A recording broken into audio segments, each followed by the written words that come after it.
Assalamualaikum warahmatullahi wabarakatuh. So, dalam kuliah pada hari ini kita akan belajar berkenaan inilah laporan kajian ataupun penulisan ataupun inilah rumusan hasil analisis. Seperti yang telah kita belajar sepanjang kursus ni. Sepanjang kursus ni kita ada belajar beberapa kaedah kuantitatif ataupun teknik kuantitatif dan juga kita juga telah belajar beberapa teknik analisis kualitatif kan. So, kuantitatif kita belajar daripada Chi kuasa 2, UJT, ANOVA, Mann-Whitney U, Roscoe-Wallace yang boleh dipecah, yang boleh dikategorikan kepada teknik parametrik dan teknik bukan parametrik, dan juga kita juga telah belajar berkenaan teknik korelasi dan teknik regresi. So, apa yang kita telah belajar juga, kita juga belajar teknik kualitatif menggunakan NVivo kan, bagaimana kita membina tema. Dan saya kira untuk bahagian kualitatif, ia tidak menjadi isu atau jadi sebarang masalah sebab bila kita identify tema, kita boleh further elaborate atau further discuss the findings, dapatan yang kita peroleh daripada dapatan yang kita hasilkan, yang kita bina daripada analisis NVivo tersebut. Tapi sebaliknya untuk teknik kuantitatif, kerana teknik kuantitatif dia lebih bersifat teknikal, dia melibatkan nombor dan kita kena tahu apa yang kita kena extract, ambil maklumat which one yang nak ambil daripada banyak-banyak jadual untuk setiap ujian berbeza tu, untuk kita gunakan, untuk kita laporkan dalam penulisan kita. So, untuk kursus pada hari ini kita akan fokuskan kepada bagaimana nak laporkan hasil kajian untuk setiap teknik kuantitatif yang telah kita pelajari sepanjang semester ini. Untuk itu, untuk hari ini kita akan gunakan contoh yang sama kan, contoh data dan kajian yang sama yang telah saya ajar dalam kuliah-kuliah lepas. Macam kalau Mann-Whitney U, kalau guna kajian ni, kita guna kajian yang sama juga untuk memastikan ada konsistensi lah, ada kesinambungan lah dalam kuliah kita, dari kuliah kita daripada minggu ini ke minggu depan, ke 2 minggu ke depan, ke 3 minggu depan, supaya kita boleh follow contoh yang sama, supaya orang tak confuse.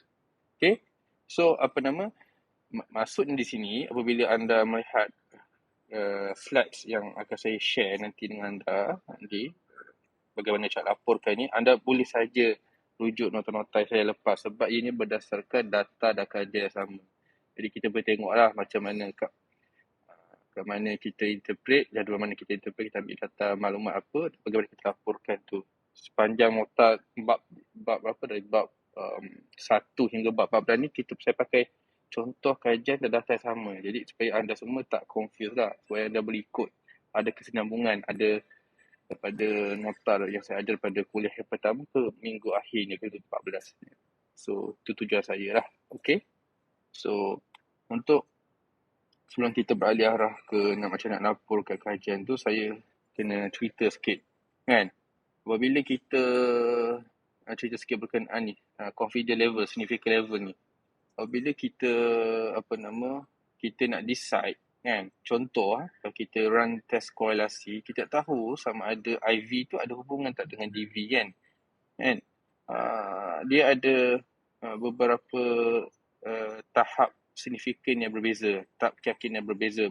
Maknanya ia menandakan dengan kata lain, mana jumlah figure ni, numbering ni, ia menandakan sejauh mana tahap keyakinan kita terhadap kekuatan result tersebut kan, sejauh mana tepatnya result tersebut kan.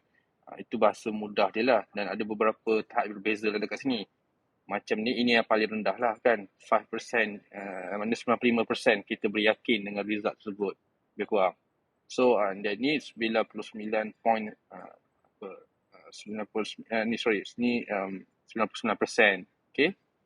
Ni 99.5% contohnya, dan ni 99.99%.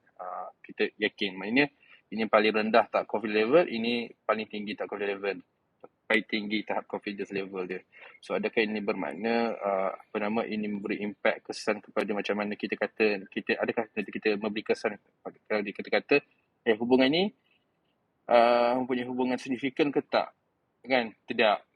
Tidak, dia tak boleh kesan. Maknanya everyday semua hubungan ni kalau betul P level dia memang bawah 0.05 ni, kita anggap hubungan tu adalah still significant. Tak kisahlah tahap dia macam mana pun kan. Tahap dia paling rendah ataupun tahap dia paling tertengah ataupun tahap dia paling tinggi. So, perkara ni paling penting. Tapi lagi better kalau hubungan tu adalah yang paling tinggi lah. Maknanya kita lebih yakin lah dengan tahap significant level dia kan. So, okay. So, kita dah jelas benda ni. Ya, dan benda ni biasanya kita akan gunalah untuk kita melaporkan, kita merumuskan hasil dapatan kerja kita.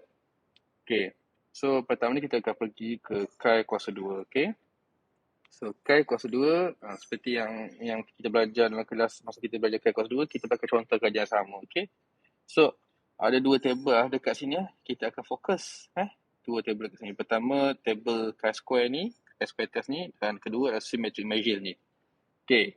So, apa nama, saya tak akan pergilah berkenaan assumption ni semua sebab kita dah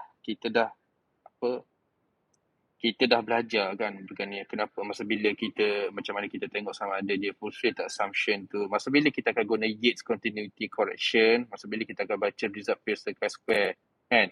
Kita akan guna Yates continuity correction kalau kita compare tu, apa boleh ubah tu, dia ada dua kategori kan. IV dia dua kategori, DV pada dua kategori. So, itu masa bila kita akan guna Yates continuity correction. Kalau anda dapatkan maklumat lanjut, rujuk balik kuliah saya lepas. Okay. So, ni kita straight away go to the how macam nak laporkan output yang dijana oleh chi-square test for independence kan. Okay. So, apa nama sekarang? Kita go to the ni kan. So, macam ni lah. Kalau a chi-square test for independence with Yates continuity correction, sebab kenapa kita tulis with Yates continuity correction? Sebab dalam contoh yang saya guna ni adalah dia compare antara peboleh ubah yang diukur antara yang punya dua kategori berbeza. Sebab tu dia guna pakai Yates continuity correction. Kalau dia macam compare, macam contoh ada satu variable tu ada tiga kategori, satu variable tu ada dua kategori, maka kita akan guna Pearson chi-square kat atas ni lah. Okay. So, maknanya a chi-square test for independence indicated no significant association between gender. Gender kan dua kategori kan, male and female. Smoking status, smoking and non-smoker kot. Smoker and non-smoker kot. Contoh saya lah. Kalau kajian ni berkaitan macam hubungan gender adalah status smoking dia. So, ini adalah logo chi-square. Okay, kita macam ni lah. Chi-square, ini degree freedom 1. Sini. 1 ni mana 1? Ni, kat sini. Degree freedom 1. Okay. Kalau untuk profesor chi-square pun sama 1. Okay. And then dia punya level chi-square dia ni. Sorry, bukan. Okay. So, lepas tu dia tulis 1. Lepas tu dia tulis sample size dia N adalah seramai 436 orang. Pada kat sini maklumat dia 436 orang. Ni number of valid cases 436 orang. Kan. Kalau N ni maksudnya jumlah sample size. And then kita pergi ke 0.34. 0.34 ni, okay. Dia ambil dekat sini. Value ni, value continuity, Yates continuity correction. Kan, kalau dia ambil, dia pakai Pearson chi-square, dia pakai atas ni lah. Maybe kita pun tak, maybe sama kita pakai 0.49 lah kan. 0.49.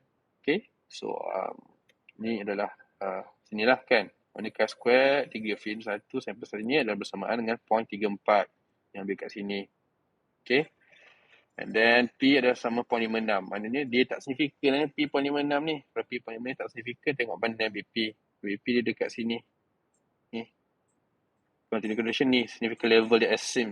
Ni, 6 ni. Ni adalah level signifikan dia. 0.562. So tak signifikan lah. Kan? And then phi dia ambil phi. Negatif 0.03. Seperti yang saya sebut, jadi ada sebab bila kita guna phi, bila sebab kita guna variable sendiri. Kita guna phi apabila kita compare tu, kita compare dua peboleh ubah yang diukur yang mempunyai dua kategori each of the variable. Tapi kalau one of the variable tu ada lebih pada dua kategori, maka kita pakai Cramer's V lah. Kita report result Cramer's V. Okay.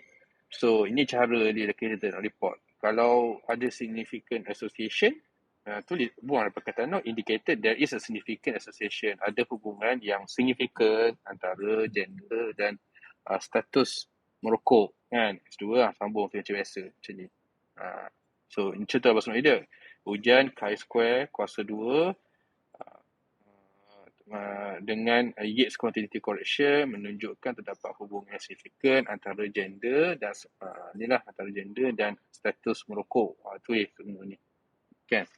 So, just basically kita just nak extract macam mana cara kita nak extract maklumat yang penting daripada dua table ini saja untuk dapatkan pelaporan tersebut sedemikian. Pelaporan sedemikian macam ni. Okay?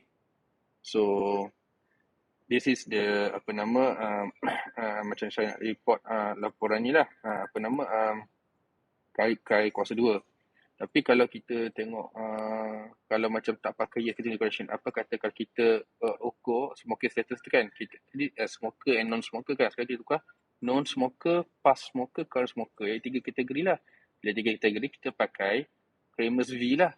Dan kita akan pakai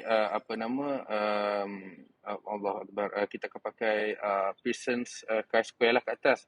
Tapi saya tak pakai result ni lain lah kan. Sebab dekat sini saya tulis 2 degree of freedom dia. 2 kan. Tapi dekat sini dia tulis 1. Sebab ni result yang pakai 2x2 punya table. 2, di mana setiap variable tu 2 kategori.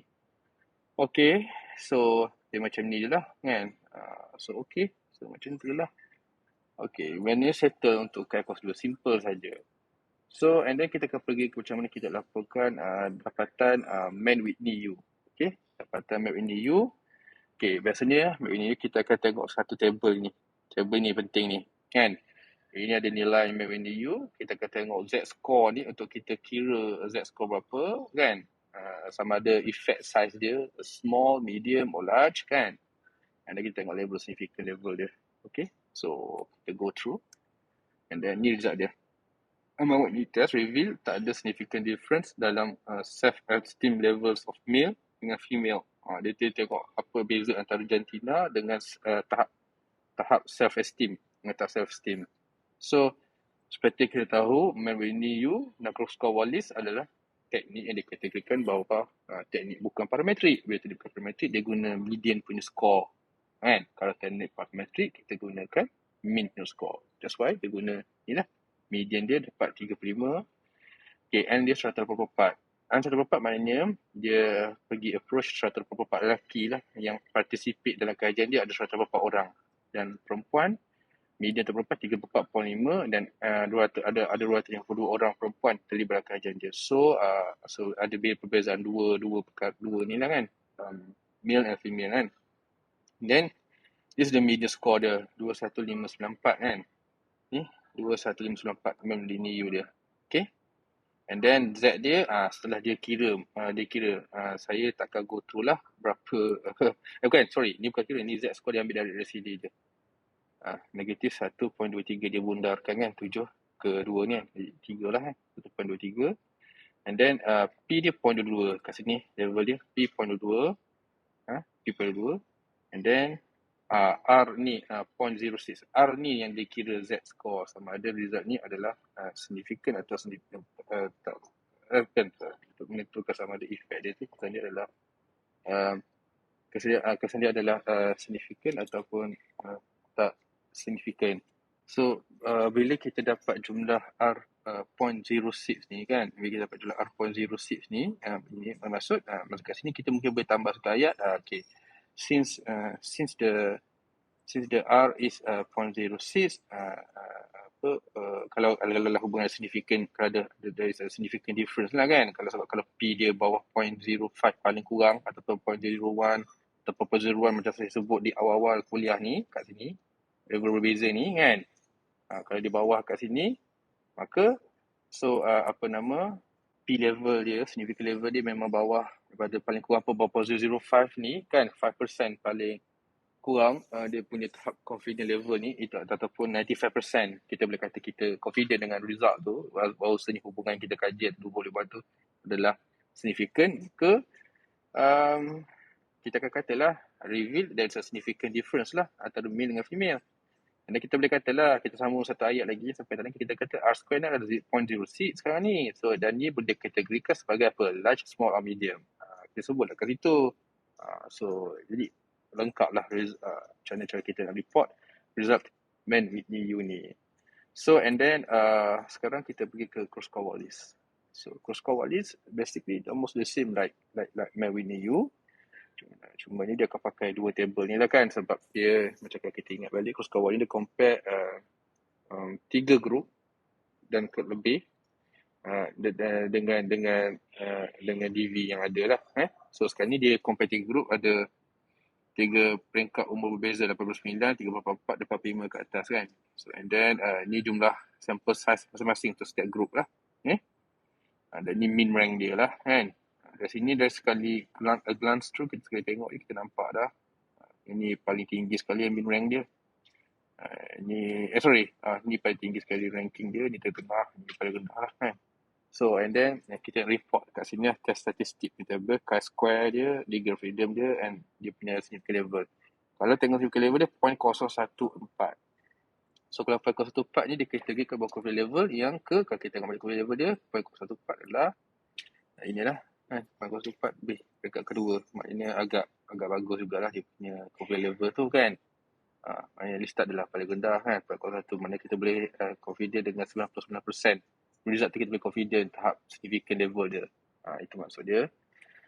Okay. So kita pergi balik ke cross cohort list ni. So kita tengok. Okay. Ni cara report lah. Reverse significant different along student level across 3 different group. Group 1 ada ramai ni, umur ni. Group 2 ramai ni and group 3 ramai ni dan ni umur nama kumpulan dia. So macam dia similar to chi-square sebab kalau perasan dia pakai chi-square punya result. So kita macam tengok So ni level chi-square, degree of freedom 2. Degree of freedom dia 2, nampak? 2. Okay. And dia 403 payment. Betul. Kalau kita compare tambah 135, campur 147 orang, campur 93 orang, dapat total 403 payment orang. Sama dengan chi-square dia 0.857. Ni 8.57 ke atas chi-square dia. And then P dia adalah sama 0.014. Tengok bawah ni. 0.014. Okay. So and then mana the older age group recorded a higher median score kan. Then the other two age group recorded median value 20.22. So ini macam ni pendek je lah. Kita macam just tahu macam secara general lah. Kalau kita nak spesifik lagi, kita boleh compare pula result map ini. Kita sambung result map ini ada kita tulis kat sebelum ni kan. Maknanya kita tengok maknanya sebab ni compare antara group male dengan female kan. Ini dia 3 group kan. Dia 3 group kita compare lah. Okay, kita pergi tahu group 18-9 dengan 34 macam mana. Signifikan tak? 18-9 hingga ke 45 signifikan tak? Kan? 34 ke 45 signifikan tak? So macam itulah kita boleh sambung ayat dekat sini macam mana cara nak reporting dia kat sini. Kita tulis balik. Kita tulis lah. Kita buat buffer adjustment. Kita pakai significant level adalah 0.17 dengan base of significant level 0.17 tu kan. Rather dah kita pakai yang significant level yang ni, yang first slides ni, kita pakai significant level yang baru 0.17. Sebab ingat tak kalau kita belajar kita belajar mengenai Bonferroni adjustment kan bila kita compare 3 group kan. So 0.05 bahagi 3 dapat 0.17 kan. So 0.017 tu kita gunakanlah macam mana tengok nak compare kan group 1 compare group 2, group 1 compare group 3 dan compare group 2 compare group 3. Tengok which one yang nampak ada perbezaan yang signifikan kalau kita compare each group specifically rather than report in general macam ni. Maknanya kita boleh start report macam ni, lepas tu kita sambung lagi ayat dia yang bahagian spesifik lagi yang kita buat bubble adjustment dan kita compare each group tu kan. So itu kaedah dia lah. And then sekarang kita pergi ke ujian T. Okay, ujian T adalah independent sample t-test. So kita pakai table ni je, kita tengok table ni kan. Levene's test for equal variances kat sini kan macam mana kita tengok assumption difulfill ataupun tak kan. So ini kita tak nak go through lah kan. So kita just go straight away macam mana kita nak report ni. So NAPS predictive is conducted to compare the self-esteem score for male and female and tak ada different in scores for males. Tengok tadi pakai MD kan, sekarang dia pakai mean dah. M ni mean, tadi MD for median, mean dah. So 34 cos 2 nampak. So 34 cos 2 mean score dia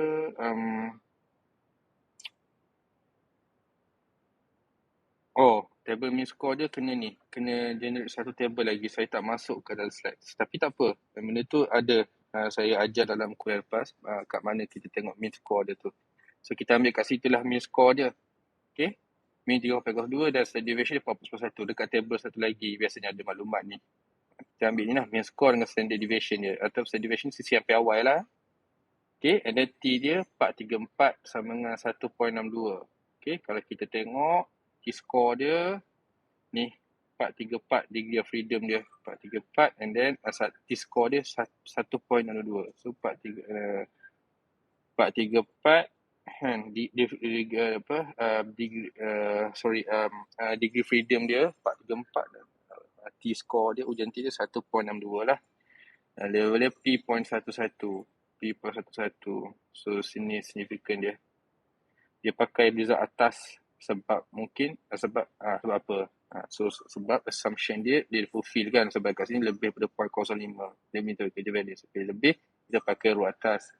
Kalau kat sini kurang daripada 0.05, kita pakai row bawah. Okay. And then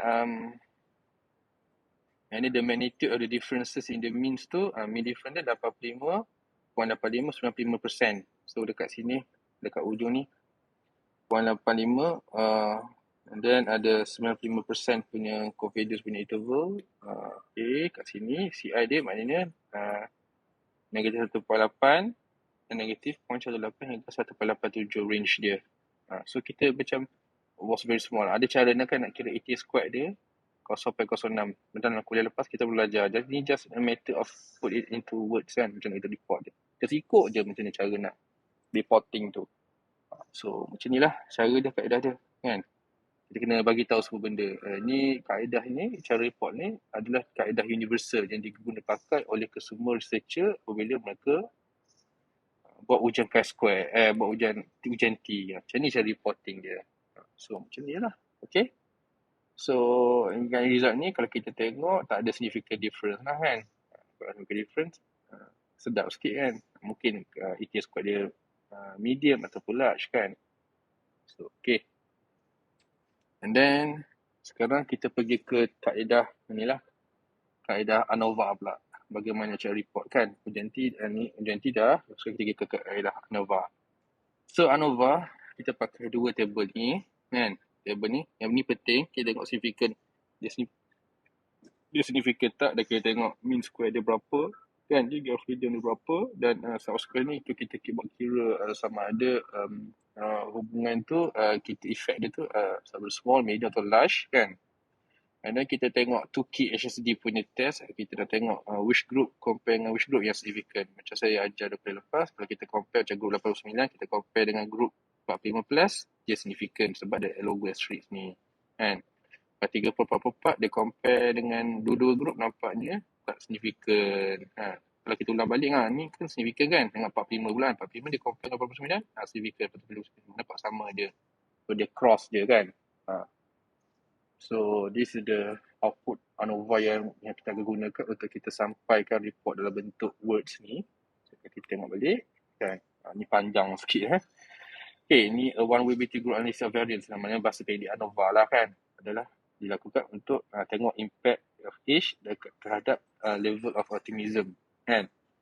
Dia guna pakai skala dia guna pakai pada ni life orientation test. Dia ambil soalan ni ukur pakai soalan yang ni bawa nama apa boleh ubah nama, bukan nama boleh ubah nama item tu lah kan. Nama soalan tu yang dikategorikan di bawah satu set soalan yang dinamakan life orientation test, ujian life orientasi, ujian orientasi kehidupan.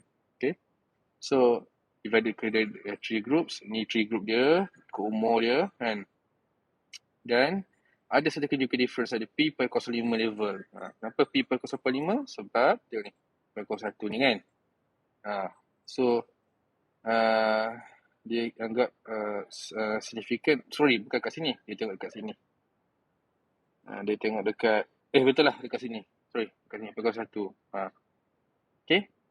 So patutnya P.05 level in log score for the 3 age group. Okay, F 2432 4.6 P.01. Nampak macam ni kan. Ni sebenarnya salah ni sebenarnya. Kalau kita tengok balik back ni, kalau kita tengok sini adalah 0.01 level. Okay, patutnya macam ni. Alright, silap reporting saja ni. So, okay. There's level in loss country age group. Okay, so F2, kita tengok 2, 4, 3, 2 ni ambil mana kan? 2, 4, 3, 2 dengan 4.6. So, 2 kat sini, legal freedom kan? And then 4, 3, 2 ni, dia ambil ni. Legal freedom between group dengan within group. 2 kurang-kurang 4, 3, 2 equals to 4.64. Betul tak? 2, 4, 3, 2 sama dengan 4.6. 4.64 dia bundarkan dah. Satu tempat perubahan je. P 4.6 sama dengan P adalah, P adalah 0.1 kan. Sini. So dia straight away. Kita ambil 2 ni. F ni. Dan significant level ni. Okay. So and then, despite reaching significant level, the actual difference cost between the group was quite small. Kan. Mean score between the group was quite small. Sebab apa dia kata quite small? Kalau tengok mean score dia. Mana mean score dia? Ke table lain mean score dia? Saya lupa dah. Ya rasanya ke table lain. Jadi kita tengok output the whole, ada table yang tak masukkan ANOVA. Sebab saya dia masuk ke table yang relevant je untuk kita laporkan kan dapatan dia kan. Tapi tak apa. Dia kata kecil. Okay. Sebab apa dia kata kecil? Sebab effect size ni kecil. 0.02 je. Macam ni effect size tu ada formula dia kan. Dengan menggunakan ni. 2 figure ni. Sum of square between group dengan within group ni. Ada cara dia. Kira. Lihat balik, rujuk balik. Set lepas bagaimana cara nak kira. ETA squad kan. Untuk menentukan sama ada effect size antara age group dengan level optimism tu. Impact kesan dia besar ke tak, hubungan kesan dia besar ke tak kan. Okay. And then bila kita buat post-op comparison using the 2 key HTTD test ni. Ini 2 key HTTD test ni, punya 2 key HTTD ni kan indicated the mean score for group 1 ni ni mean 21.36, ni 2.10, ni 2.96. Nampak tak ada beza. 21, 22, 21, 29 tak ada beza lah kan. So dia kata mean score for group 1 SD ni sesuai awal lah, slight deviation was significantly different from group 3 kan. Group 2 did not differ from either group 1 group 3. Betul lah sebab group 1 memang ada hubungannya signifikan group 3, tapi group 2 tak ada beza per group 1 dengan group 3. Kita tengok balik macam saya cakap lah, ni group 1 beza group 3 kan. Group 1 dengan group 2 tak ada beza pun. Group 2 tak ada beza per group 1 dengan group 3, dua-dua tak ada. So macam tu lah. Okay. Itu cara reporting dia lah. Macam mana dapat mean score standard deviation ni? Dia adalah satu table lain kan. Anda hanya perlu masuk SPSS dan buat ni lah frequency test. Klik mean dengan standard deviation. Keluar lah dia punya mean, dia nilai mean yang standard deviation tu kan, untuk kita buat tujuan pelaporan dekat sini. Okay. Ini adalah result ANOVA. Untuk correlation pula. Sekarang kita belajar berkenaan kaedah korelasi pula So korelasi satu table kita pakai kan. So sini dia tengok ni lah total perceived stress dengan total PCOISS ni kan. So kalau tengok dekat sini significant ni 0.00, nampak? So strong lah dia significant ni. Maknanya paling tinggi sekali lah ni kan. Dan dia ada negatif. So negatif 0.581. So menunjukkan hubungan dia kita boleh confirm keyakinan kita terhadap result dapatannya adalah kita yakin dan dan ada negatif ni menandakan hubungan negatif. Ini mungkin menunjukkan makin tinggi stres makin rendah PCOS kan.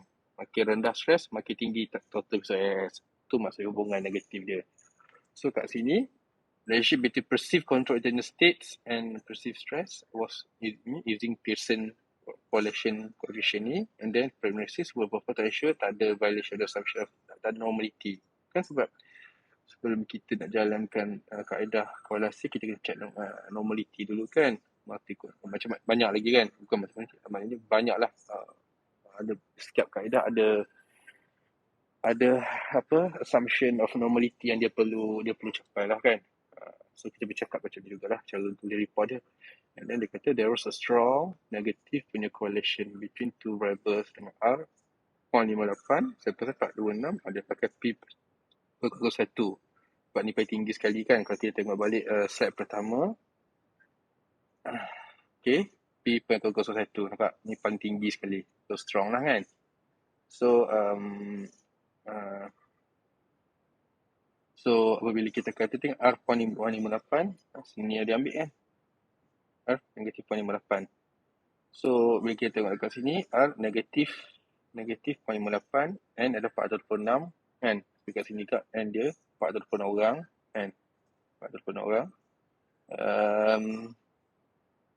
Apa nama, kita ambil 426 orang kerana sebab total PCOS ni dia ada 426 orang je. Walaupun orang yang menjawab total PCOS ada 433 orang, tapi orang yang menjawab total PCOS ada 426. So, kita ambil 426 orang ni lah. Okay? And then, maknanya there was strong negative relationship between two variables ni kan, with high level perceived control associated with lower level lah. Maknanya makin tinggi perceived PCOS ni, makin rendah lah perceived stress. So maknanya hubungan dia begitu dinamik dia. Itulah maksudnya hubungan negatif. Okay, bukan dia maksud hubungan negatif, tak ada hubungan langsung. Okay, so this is the correlation lah. And then we are moving to the last part of the kuliah. Macam mana nak report dapatan regression. Okay, so dapatan regression adalah, so kita tengok dua model ni kan. So katakan apa nama, IV dia dua again kan, total PCOS dengan total mastery ni parameters IV dia lah.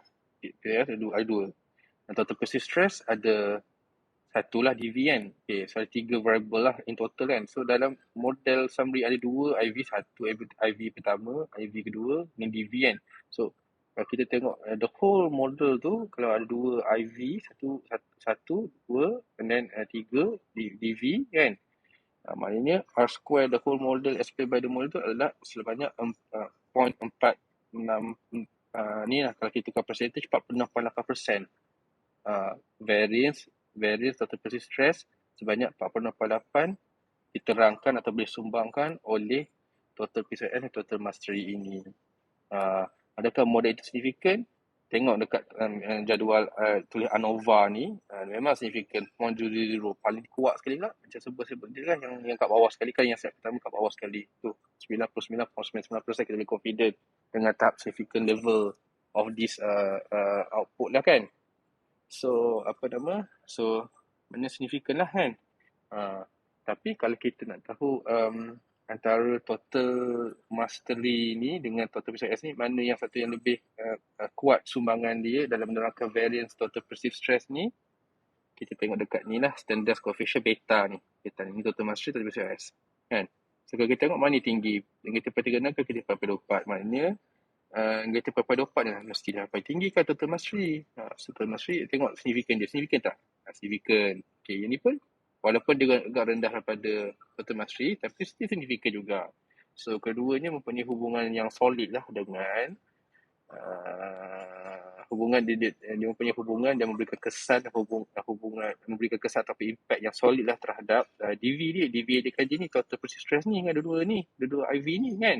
Tapi kalau compare tu kekuatan sumbangan yang disumbang oleh atau dua IV ni, total mastery yang lebih kuat sumbangan dia sebab dia punya beta lagi tinggi. So macam mana kita nak laporkan apa yang saya sebut ni, sebenarnya tafsir dan saya interpret 3 table ni, 1, 2, 3 table ni kan. Table ni table model summary, dan table kedua ni table namanya ANOVA. Saya tak ada kat tukar ANOVA, saya terpotong kot. And then table coefficient ni, okay, kita sampaikan bentuk ayat. So ini dia sudah ayat lah kan. Multiple regression kita digunakan untuk menilai lah ability of two control measures ni, mastery scale versus confidence scale tu, untuk meramalkan apa tahap tekanan lah, stress kan. So preliminary analysis kita dah jalankan untuk make sure tak ada kita langgar assumption normality, linearity and multiplicity kan.